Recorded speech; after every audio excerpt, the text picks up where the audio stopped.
Great. So I'm going to do a presentation update on mental health and COVID-19. And in particular, if you were here for one of our late spring sessions, I provided an update. There are some things I'm going to review again, but there are a few new things and some interesting things that I hope will spark some discussion afterwards. So looking forward to what people's thoughts are. So here are my usual disclosures. There are a couple of slides I borrowed from Alison Crawford as well. And here's our kind of commercial support, no commercial support or conflicts of interest. And I will reference a few studies that are coming out and let you know if I'm going to speak about anything off-label or kind of personal or anecdotal, not based in any evidence base. So these are the updates for today. I'm going to talk about a little bit about some new literature, review what we've known over the last, I would say 18 months or so, and kind of some of the literature that's emerged. Talk about a little bit about self-management strategies. I have a little bit on long COVID, although I know Javed has given some talks saying he may have updates to provide on top of my updates. So there may be some interesting discussions as well. And I just want to highlight, I'm going to talk about the impact of COVID-19 on mental health for general population, for people who were infected with SARS-CoV-2, and for healthcare workers. So I'm going to do a little bit of everything, and it's going to be an overview, but happy for us to have some great discussion in the second part of our ECHO session today. And here's our infamous slide about the phases again. And I will say it's quite interesting as we kind of look at some of the literature and data and some of the population level information, that there are little ebbs and flows throughout with different waves and uncertainty and also shifts in concerns. But that one thing, and there's a great study, I didn't include this slide, it was in the Lancet, that looked at trajectories of people and their mental health. And I think identified 5 distinct trajectories since the start of the pandemic. A lot of it dependent on things like our supports, our situation at home or supports, whether, for example, people had children, lost their jobs, socioeconomic status. So a lot of these variables definitely influence this. And then, our closeness in the pandemic to loss and some of the stressors, either through our work, personally, also kind of impacting that as well. And we're still kind of in flux with kind of fourth wave discussions and kind of anticipation for the fall about what to expect next. So, with that, I am going to talk about, as I said, distress in general. There are some immediate or acute effects from SARS-CoV-2, but I'm going to focus more on some long COVID data because there have been some questions about that in mental health. So I'm just going to talk about general population. The blue lines, there's US data. The purple and brown lines are from the CAMH surveillance data that was with Delvinia. That's 3,000 Canadians who reflect kind of general population that have been followed over the course of the pandemic, starting in May. And just to show you, it's been fairly constant. This is moderate to severe anxiety for males and females, and you see a little higher for females over the course, a little bit decreased in the summer with reopening, perhaps. There also were kind of still high levels of depressive symptoms as well. And there, similarly, the worries were there, that although the worries about infection were kind of changed since the beginning of the pandemic. Interesting, there was a question about reopening in that July survey in early July of this year. And about a third of people kind of had moderate to severe anxiety about reopening during that time as well. So again, as our phases and public health restrictions kind of change in response to cases and concerns during the pandemic, we see some fluctuations, but overall fairly consistent over the course of the pandemic. And again, this is general population in the US and kind of rates of, this goes only till September, but I just saw some recent data. I didn't have a chance to update that. It's fairly similar in terms of the rates for distress and anxiety and substance use. We talked about this earlier on, that alcohol consumption had increased, especially early on, but it's still been fairly high, even in our CAMH surveillance study as well, that it's been persistent throughout since over the last year.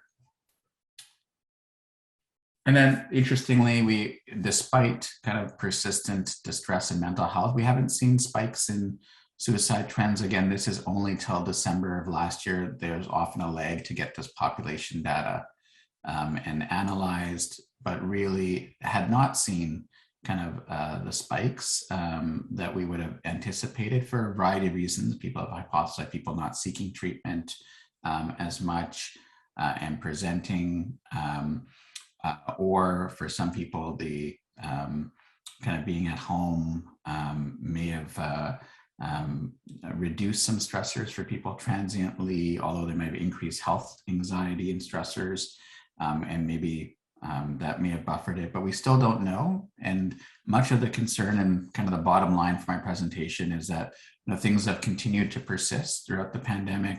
And what we're really kind of concerned about is what's going to happen once we're in a phase of kind of recovery from the pandemic, and people are processing a lot of the changes that have happened in their lives, losses, stress that they've endured, as we showed in that first slide with the kind of course and recovery of most pandemics and disasters. This is a kind of new study. It's from UHN, the group from UHN, that actually looked at the CEO town halls that were held, and looked at kind of coded all the questions and comments that were made in the chat for all the weekly or kind of twice a week kind of town halls that were held, and tried to look at themes in that within that study. And so, these are the themes there. Kind of, we've talked about this here, kind of risk of contamination, safety, the health kind of concerns related to the pandemic, feeling valued by the institution, kind of this dichotomy of kind of organization versus kind of people on the front lines, transparency, clarification, a lot of comments about people's mental health distress and morale issues, and lack of resources or capacity. So resources were kind of resources for safety early on, but also capacity for clinical care as well. And the graph on the top was the first, was March to August, and then the other was September to December. And you can see things have shifted. And I think the take home here is, the pandemic has caused different types of concerns to emerge among healthcare workers. And second, a really important point is we often have focused our interventions on individuals, but a strong need to address structural and institution or organizational factors that are contributing to burnout and distress in healthcare workers during the pandemic. So really calling for that multi-level kind of shift, as opposed to focusing on getting resources or self-care strategies, although those are important, but obviously can address the larger scope. So really, really interesting, and something that perhaps we kind of need to think about as a whole. I'm not going to go through all this because you've seen these slides about kind of risk factors, but definitely continued evidence really supporting the closer you are or exposed to COVID-19 through work or personal lives, or infected directly, that you're more likely to have mental health concerns. Women at higher risk, those that have lower socioeconomic status or more isolated or in caregiver roles, I will say there was another recent study out of Toronto by Bob Maunder's group at Mount Sinai that really looked at kind of exhaustion and saw high rates of exhaustion in healthcare workers. But obviously, if you started off the pandemic with more feelings of resilience or emotional support or better quality of life, you had more of a buffer and were able to kind of manage some of those things longer term. And again, we've seen this bidirectional relationship between COVID-19 and psychiatric illness, and this is in the acute phase. So in the first 90 days of being infected, this is for individuals who were infected with SARS-CoV-2, and again, 18% developed psychiatric illness. And this is kind of the breakdown, and they compared it to influenza, that again, COVID itself carries with it in the acute phase kind of higher rates of psychiatric illness. They also talked about neurological symptoms as well, but again, mood and anxiety being the most prominent amongst people who were infected directly with SARS-CoV-2. And then we know that after infection, especially those that were in intensive care units, but it could affect those with less severe, that kind of post-traumatic stress disorder symptoms emerge. Again, this was more likely amongst people who had severe COVID-19 infections. And again, you see they fall just below where we would have seen in individuals who were affected by MERS or SARS in previous pandemics and infections. And I'm going to talk about now later stages, and this is kind of a nice article just showing, you know, the timelines. I'm going to talk about post-acute, so beyond kind of the first 4 weeks, what we might expect in terms of, and what we know in terms of long COVID symptoms and mental health. And I'm going to use long COVID, although there are many different names that people have used. The kind of clinical term is post-acute sequelae of SARS-CoV-2, but most people use long COVID, and we are veering away from long hauler COVID because of the pejorative nature of that kind of term. And again, a similar study for that one I showed you before, they looked at patients. Again, that study was from hospital databases, so looking at actual clinical data. They followed those patients again and looked at their data 6 months after SARS-CoV-2 infection, and showed, again, still higher rates of persistent kind of mood, anxiety symptoms and insomnia, even higher rates of psychosis overall. In their study, it was linked to higher risk with severe infections, people who had delirium or encephalopathy or in ICUs, although other research has shown you can have these persistent symptoms even with kind of less severe types of clinical scenarios or severity of SARS-CoV-2 infection. And I just want to show, this is like a more recent one that hasn't been published yet. This is from the REACT-2, which is a UK community kind of surveillance study for COVID-19. They surveyed people who were self-reporting. So it's important to know it was self-reported COVID-19 infection, and found that about over a third remained symptomatic. That means at least one symptom that would be on the list there of all the kind of symptoms that might be part of long COVID. And again, that's highlighting how there is a substantial number of patients who might have more persistent symptoms. There's a large database at 500,000, but 76,000 who self-reported having COVID-19. And they found two clusters, a smaller cluster of people with persistent respiratory issues, but a lot who had the kind of tiredness cluster, which included kind of fatigue, but also some of the cognitive symptoms that people reported as well. And again, showed that people who are older, lower income, smoking or vaping, or a healthcare worker were a higher risk of being in those clusters overall and having longer COVID symptoms. So I'm going to talk about approaches in mental health distress and COVID-19. We've talked about a lot about, general kind of resources.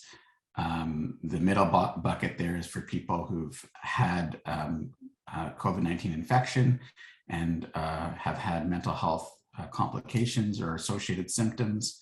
And then the last bucket is those who have long COVID symptoms.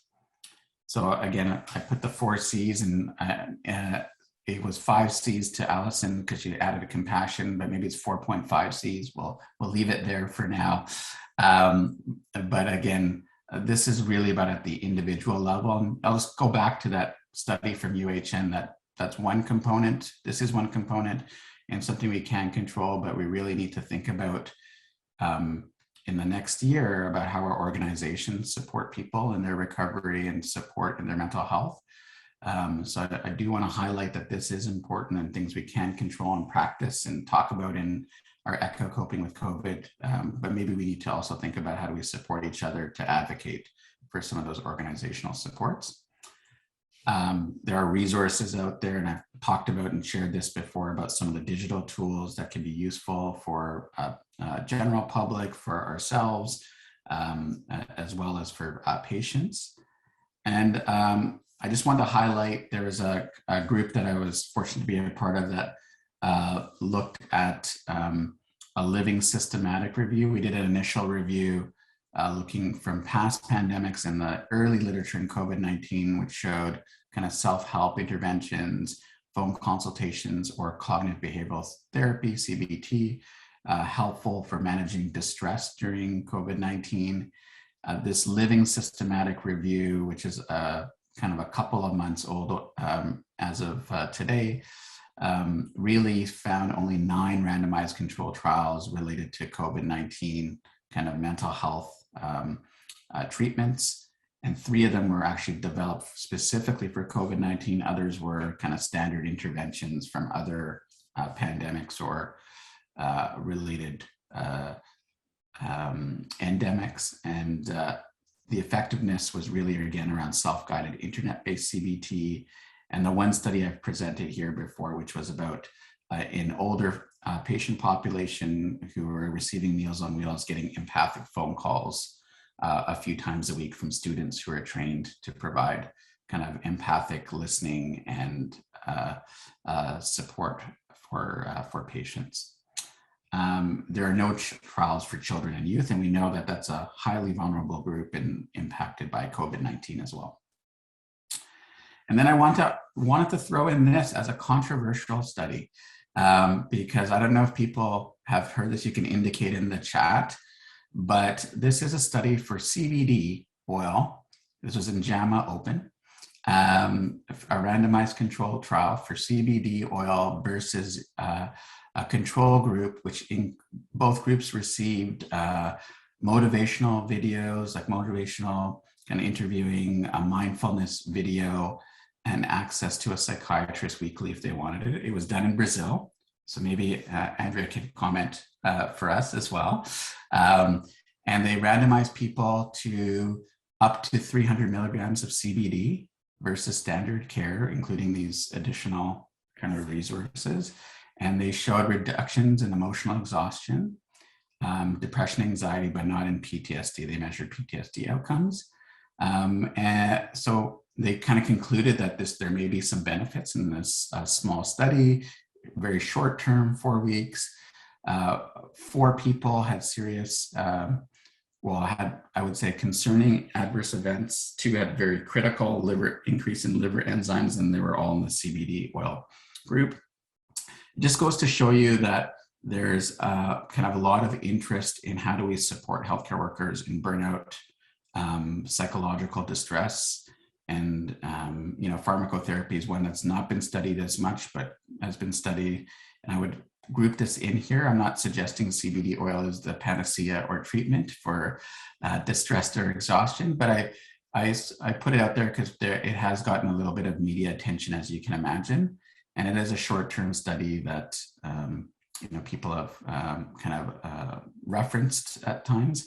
And definitely there are some kind of risk benefits whenever we're thinking about any kind of pharmacological treatment or something that might be we take to kind of treat our psychological distress, our mental health distress, and as opposed to using psychological interventions. So something for us to kind of think about. And then for long COVID, we don't have a lot in terms of treatment, but there are some UK guidelines. And I'm sharing this for if you're people you know that may be experiencing long COVID symptoms, or for patients you may be caring for. And really they advocate for a kind of interdisciplinary team approach that is beneficial. And in that includes kind of a clear care plan, being able to use a lot of education, behavioral activation and support, as well as kind of rehabilitation programs and supports as well. And again, that interprofessional team-based approach is really key, especially for people with very protracted symptoms that related to mental health and cognition post-COVID-19 infection. And then the last is just, this is all an adjustment. I presented this one about reopening anxiety, but I keep coming back to this because I think all throughout the pandemic and the impact on our mental health is really about adjustment and kind of retraining ourselves as we kind of encounter kind of the next kind of phase, whether it's reopening and new social situations and norms. You know, how do we kind of adjust from kind of lockdowns to socializing, to, you know, ongoing concerns about the uncertainty of the pandemic. And so again, I come back to this article about kind of reopening anxiety, but I also want to highlight that whole notion of normal life and how we're redefining kind of normal life as we kind of go through this pandemic. So with that, I'm just going to stop just by sharing that, again, there are ongoing trends and continued mental health. And again, I shared with you my concerns that I think we really need to think about and continue to focus and invest and support one another, especially as you know the pandemic proceeds and in phases of recovery. There are some emerging literature, but a lot more that we need to really kind of test out and be able to help individuals, including healthcare workers such as ourselves, that might be experiencing kind of stress at different times during the pandemic. And then for those who've directly been impacted by COVID-19 or infected, you know, thinking about how do we help those who are experiencing long COVID symptoms, and really need a kind of more research about interventions that are effective, but definitely a team-based approach is critical. So I will stop there.